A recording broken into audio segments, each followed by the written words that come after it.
ആ സന്യാസി ഒറ്റയ്ക്കൊരിക്കലും ഭക്ഷണം കഴിക്കാറുണ്ടായിരുന്നില്ല. ആരെങ്കിലും കൂടെ ഉണ്ടായിരിക്കണം എന്നത് അദ്ദേഹത്തിൻ്റെ ശീലമായിരുന്നു. എന്നാൽ ഒരു ദിവസം വളരെ അന്വേഷിച്ചു എങ്കിലും ആരെയും കിട്ടിയില്ല. അദ്ദേഹം വിശന്നിരിക്കുകയായിരുന്നു. അപ്പോഴാണ് വൃദ്ധനായ ഒരു മനുഷ്യൻ അവിടെ വന്നത്. വല്ലാതെ വിശക്കുന്നു, എന്തെങ്കിലും തരാമോ? അദ്ദേഹം ഭവ്യതയോടുകൂടി അദ്ദേഹത്തോട് ചോദിച്ചു. സന്യാസിക്ക് സന്തോഷമായി. അതിഥിയെ ഇരുത്തി ഭക്ഷണം വിളമ്പി.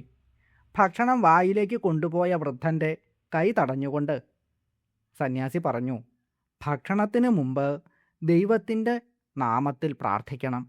വൃദ്ധൻ പറഞ്ഞു, എനിക്ക് ഈശ്വരനിൽ വിശ്വാസമില്ല. സന്യാസിക്ക് ദേഷ്യമായി. അദ്ദേഹം പറഞ്ഞു, എങ്കിൽ ഭക്ഷണം കഴിക്കാൻ പറ്റില്ല. പെട്ടെന്ന് ഈശ്വരൻ്റെ ശബ്ദം അവിടെ അശരീരിയായി മുഴങ്ങിക്കേട്ടു. ഈ മനുഷ്യന് 70 വർഷമായി ഞാൻ ഭക്ഷണം കൊടുത്തുകൊണ്ടിരിക്കുന്നു. ഒരു പ്രാവശ്യം പോലും അയാൾ എൻ്റെ പേര് ഉച്ചരിച്ചിട്ടില്ല. എന്നിട്ട് ഒരു നേരത്തെ ഭക്ഷണം കൊടുക്കുന്നതിന് നീ നിബന്ധന വയ്ക്കുന്നു. വായിലോട്ട് പോയ ആ പാവം മനുഷ്യൻ്റെ കൈ കയറി പിടിച്ചിരിക്കുന്നു. നീയാണ് അവിശ്വാസി.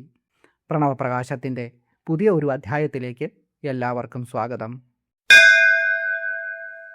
ഹന്താസ്ഥാമിതവൈഭവേഷു ഹരിമുഖ്യേഷ്വേവ മൂഢാ ജനാ ഭക്തിം പാമരദൈവതേഷു വിവശാ കുർവന്തി മോഹാദിഹ ത്യക്ത്വാ ത്വാം പരദേവതാം ഹരിഹരബ്രഹ്മാദിഭിഃ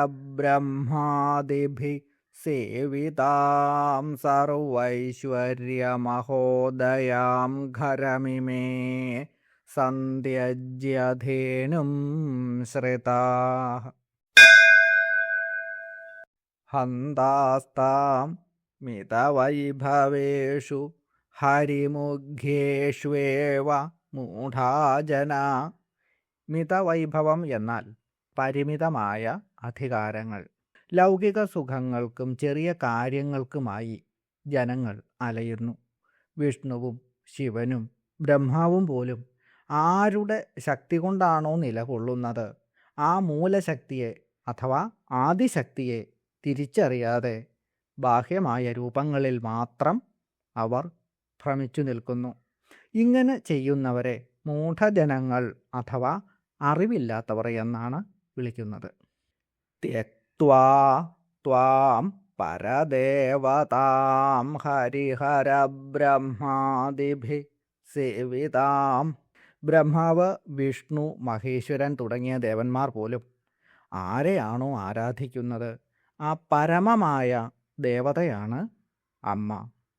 സർവൈശ്വര്യ മഹോദയാം. ഭക്തർ ആഗ്രഹിക്കുന്ന എല്ലാവിധ ഐശ്വര്യങ്ങളുടെയും ഉദ്ഭവസ്ഥാനം ഭഗവതിയാണ്.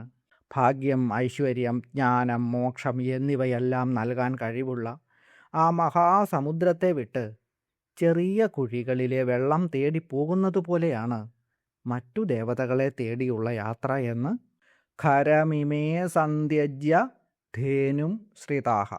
എല്ലാ ആഗ്രഹങ്ങളും സാധിച്ചു തരുന്ന കാമധേനുവിന് തുല്യമാണ് ഭഗവതി. പശുവിനെ സേവിച്ചാൽ പാലും ഐശ്വര്യവും കിട്ടും. ഖരം അതായത് കഴുത, വെറും ഭാരവാഹിയായ വലിയ ഉപകാരമൊന്നുമില്ലാത്ത കഴുതയെപ്പോലെയാണ് മിതവൈഭവം ഉള്ള, അതായത് ശക്തി കുറഞ്ഞ ദേവത. കയ്യിലുള്ള കറവപ്പശുവിനെ, അതായത് ഭഗവതിയെ ഉപേക്ഷിച്ചിട്ട് ഒരു പ്രയോജനവും ഇല്ലാത്ത കഴുതയുടെ, അതായത് ക്ഷുദ്രദേവതകളുടെയോ ലൗകിക നേട്ടങ്ങളുടെയോ പിന്നാലെ പോകുന്നത് പോലെയാണ് സാധാരണ മനുഷ്യരുടെ ഭക്തി എന്ന് ഇവിടെ പറയുന്നു. യഥാർത്ഥമായ ആത്മീയമായ ജ്ഞാനം ലഭിക്കാത്തതുകൊണ്ടാണ് മനുഷ്യർ മോഹവലയത്തിൽപ്പെട്ട് നിസ്സാരമായ കാര്യങ്ങൾക്കായി ദൈവങ്ങളെ മാറി മാറി ഭജിക്കുന്നത്. എന്നാൽ എല്ലാറ്റിനും അപ്പുറമുള്ള പരാശക്തിയെ ഉപാസിക്കുന്നത് കൊണ്ട് സകലതും ലഭിക്കും. കാരണം എല്ലാം അതിൽ അടങ്ങിയിരിക്കുന്നു. ഓം ശ്രീ ലളിതാംബികായൈ നമഃ. ഓം. സത്വം, രജസ്, തമസ് എന്നീ ഗുണങ്ങൾക്കെല്ലാം ഇരിപ്പിടമാണ് അമ്മ. അതുകൊണ്ട് ലളിതാ സഹസ്രനാമത്തിൽ 604 മന്ത്രമായി വാഗ്ദേവതകൾ ദേവിയെ സ്തുതിക്കുന്നത് ഗുണനിധി എന്നാണ്. ഗുണങ്ങൾക്ക് നിധിയായ ദേവി, ഇങ്ങനെയാണ് ഈ മന്ത്രത്തിൻ്റെ അർത്ഥം. 8 ഗുണങ്ങൾക്കും നിധിയാണ് അമ്മ. അഷ്ടഗുണങ്ങൾ എന്ന് പറയും. ഭൂതദയ, ക്ഷമ, അനസൂയ, ശൗചം, അനായാസം, മംഗളം, അകാർപ്പണ്യം, അസ്പൃഹ എന്നിവയാണ് അഷ്ടഗുണങ്ങൾ. ഭൂതദയ, എല്ലാ ജീവികളോടും അനുകമ്പ കാണിക്കുക. ക്ഷമ, തെറ്റുകൾ പൊറുക്കാനുള്ള മനസ്സ്. അനസൂയ, അസൂയയില്ലാത്ത അവസ്ഥ. ശൗചം, ഉത്തമമായ പെരുമാറ്റവും മാന്യതയും. സദാചാരം, ശുദ്ധി എന്നും പറയുന്നു. അനായാസം, കാര്യങ്ങൾ എളുപ്പത്തിൽ കൈകാര്യം ചെയ്യാനുള്ള കഴിവ്. മാംഗല്യം അഥവാ മംഗളം, ശുഭകരമായത്. അകാർപ്പണ്യം, കൃപണത്വം ഇല്ലായ്മ അഥവാ പിശുക്കില്ലായ്മ. അസ്പൃഹ, ആഗ്രഹങ്ങളില്ലാത്ത അവസ്ഥയാണ് അസ്പൃഹ, ഇച്ഛയില്ലായ്മ. ബുദ്ധിശക്തി, കുലശുദ്ധി, ദമം അതായത് ഇന്ദ്രിയ നിഗ്രഹം. ജ്ഞാനം, പരാക്രമം, മിതമായ ഭാഷണം, ദാനം, കൃതജ്ഞത എന്നിവയെയും അഷ്ടഗുണങ്ങളായിട്ട് പറയുന്നുണ്ട്. ഏതു രീതിയിലാണ് എങ്കിലും ഗുണങ്ങളൊക്കെ തന്നെ അമ്മയിൽ നിന്നാണ് ഉത്ഭവിക്കുന്നത്. അതുകൊണ്ടാണ് അമ്മയെ ഗുണനിധി എന്ന് പറയുന്നത്. കാലവ്യൂഹ കുലവ്യൂഹോ നാമവ്യൂഹസ്തഥൈവ ച ജ്ഞാനവ്യൂഹസ്തഥാ ചിത്തവ്യൂഹസ്യാത്തദനന്തരം നാദവ്യൂഹസ്തഥാ ബിന്ദുവ്യൂഹസ്യാത്തദനന്തരം കൽപ്പവ്യൂഹസ്തഥാ ജീവവ്യൂഹ സ്യാദിതി തേ നവാഹ. കാലം, കുലം, നാമം, ജ്ഞാനം, ചിത്തം, നാദം, ബിന്ദു, കൽപ്പം, ജീവൻ എന്നിങ്ങനെ 9 വ്യൂഹങ്ങളുണ്ട്.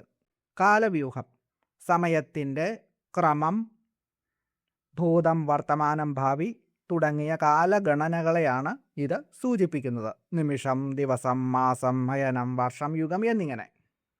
കുലവ്യൂഹം ശക്തിയുടെയോ വർഗത്തിൻ്റെയോ ക്രമമാണത്. പ്രപഞ്ചത്തിലെ വിവിധതരം ശക്തികളെയും അവസ്ഥകളെയുമാണ് ഇതിൽ ഉൾപ്പെടുത്തുക. സാധനങ്ങളെ വേർതിരിച്ച് കാണിക്കുന്ന നിറം, രസം, ഗന്ധം തുടങ്ങിയവ.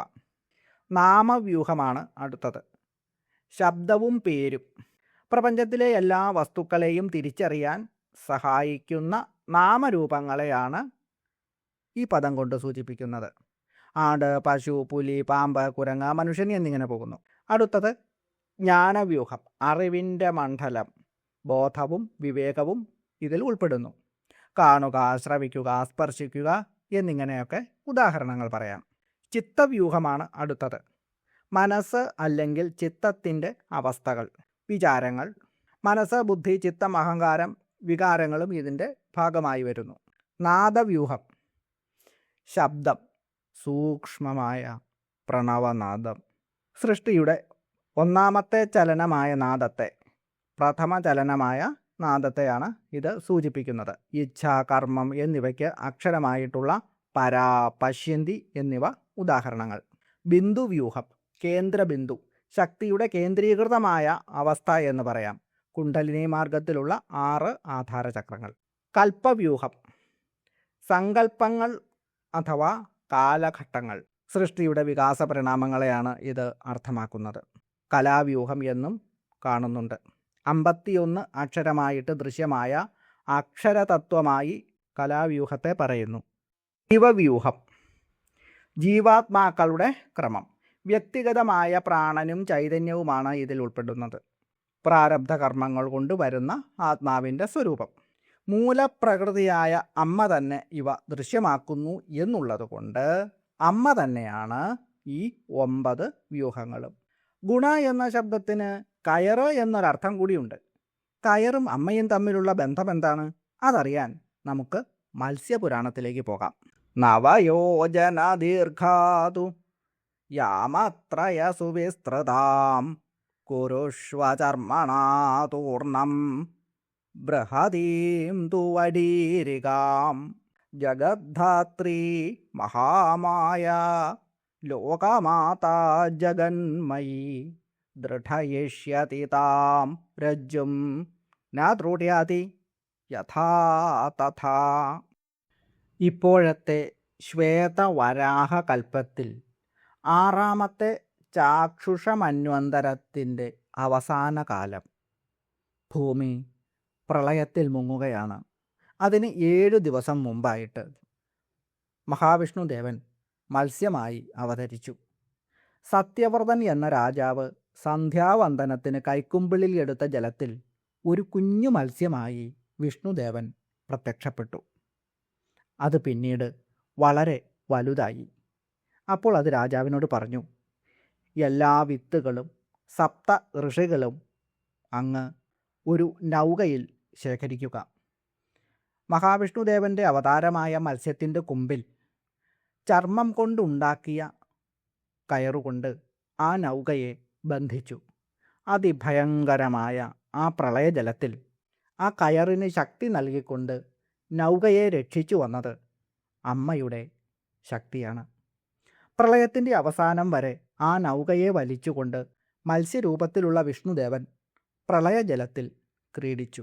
ജഗദീശ്വരിയുടെ ശക്തി സാന്നിധ്യം കൊണ്ട് അതിനെ ഉറപ്പുള്ളതാക്കിയതിനാൽ ഗുണം ധീയതേ അസ്യാം എന്ന് വിഗ്രഹിക്കുമ്പോൾ ഗുണനിധി എന്ന് ഈ മന്ത്രത്തിന് അർത്ഥം കിട്ടുന്നു.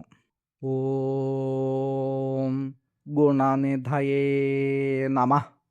ഓം ഓം ഹ്രേം ഗുണനിധയേ നമഃ.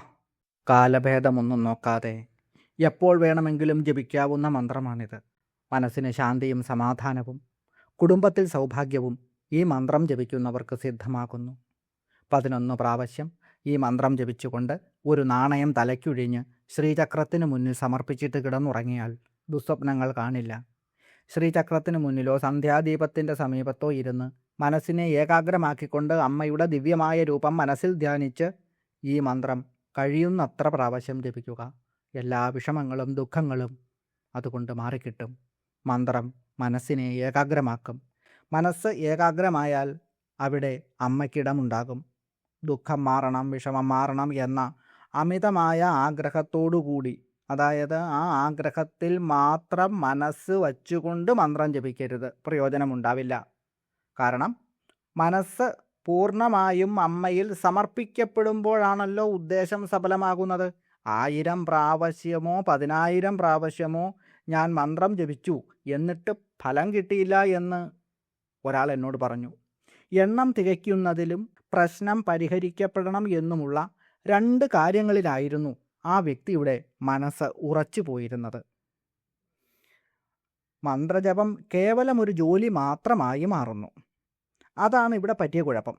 മന്ത്രം എത്ര പ്രാവശ്യം ജപിച്ചു എന്നതിലല്ല, മറിച്ച് മനസ്സാകുന്ന പുഷ്പം അമ്മയുടെ ശ്രീപാദപത്മങ്ങളിൽ പതിച്ചുവോ എന്നുള്ളതിലാണ് കാര്യം. ആത്മാർത്ഥമായി അമ്മയിൽ എല്ലാം അർപ്പിക്കുക എന്നതാണ് നാം ചെയ്യേണ്ടത്. ഫലം നൽകുന്ന ജോലി അമ്മയുടേതാണ്. അത് അവിടുന്ന് നോക്കിക്കോളും. അതിൽ നാം ശങ്കിക്കേണ്ട ഒരാവശ്യവുമില്ല. അതിൽ സംശയമുണ്ടെങ്കിൽ പിന്നെ പറഞ്ഞിട്ട് കാര്യവുമില്ല. കാരണം സംശയമുള്ള മനസ്സിൽ വിശ്വാസമുണ്ടാവില്ല. അമ്മയുടെ സ്ഥാനത്ത് സംശയമാണല്ലോ കുടിയിരിക്കുന്നത്. അത് മാറ്റി അമ്മയെ അവിടെ ആവാഹിച്ച് പ്രതിഷ്ഠിക്കുക. അതിനുള്ള ഉപാധി മാത്രമാണ് മന്ത്രം, ജപം, സാധന എന്നിവയെല്ലാം. എല്ലാവരെയും സമൃദ്ധമായി അമ്മ അനുഗ്രഹിക്കട്ടെ എന്ന് പ്രാർത്ഥിച്ചുകൊണ്ട് അമ്മേ, അവിടുത്തെ പാതാരവിന്ദങ്ങളിൽ ശതകോടി പ്രണാമങ്ങളോടുകൂടി നിർത്തുന്നു. നന്ദി, നമസ്കാരം.